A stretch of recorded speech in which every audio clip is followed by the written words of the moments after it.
இறை வாக்கு வாழ்வின் விளக்கு. பின்பு அவர்களிடம், ஓய்வு நாளில் நன்மை செய்வதா தீமை செய்வதா, உயிரை காப்பதா அழிப்பதா, எது முறை என்று அவர் கேட்டார். அவர்களோ பேசாதிருந்தார்கள்.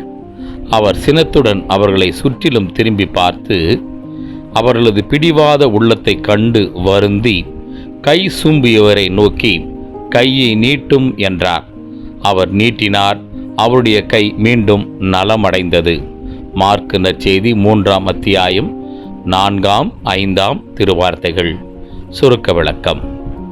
சுயநலம், பேராசை, பதவி வெறி போன்றவைகளினால் நன்மை செய்யாமலும் நன்மை செய்வதற்கு தடையாகவும் உள்ள ஒவ்வொருவரையும் பார்த்து இன்றைக்கும் ஆண்டவர் இயேசு கோபம் கொள்கின்றார்.